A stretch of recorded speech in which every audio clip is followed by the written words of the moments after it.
programacion nobo de Mucha para 2 para 5 anos, se chama Intro to Art, e tudo nós fazemos outra disciplina de arte, e agora nós temos podcast e nós temos spurtag de color também.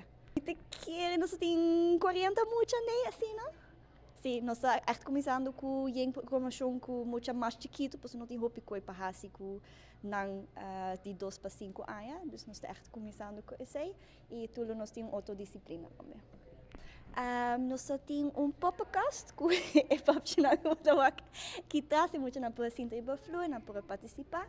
E depois nós trabalhamos no auditório, nós temos spurtag de color, muito na haya sticker, vel de sticker que é color, e nós busca color para não pegar sticker bom riba é vel e depois muito haya kleurplaat e nós pintando nos foyer aí na rua.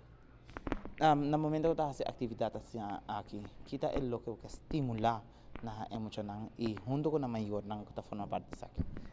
Então que é muito importante para emocional tá junto com a mayor nang também para não bond, então também então que é amor para arte tá começando a idade hopi young, dus pensei nos que estimular com emocional tá worden blootgesteld na tua disciplina de arte. Nós temos música, nós temos teatro, nós temos arts and crafts, nós temos dança também. Dus a tua disciplina vai bem dilante cada luna. No momento que tá tinha parte de podcast, que tá é tema que você riba?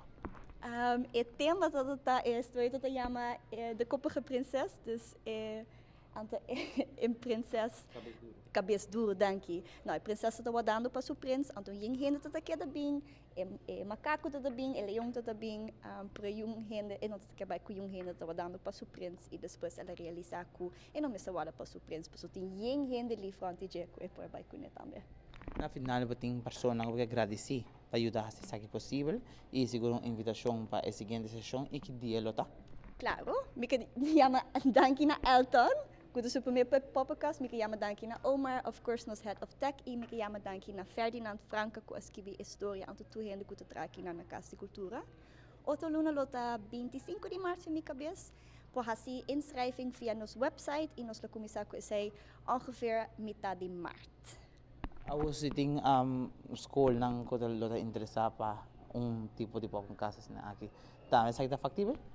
Sempre toma contato conosco, por mandar-me um e-mail via info@casdicultura.aw of check out nosso website. Sowieso nós estamos muito ativos nos social media, dus follow nos nos Facebook e nos Instagram, para o toekomst nos haci nos anunciar via social media.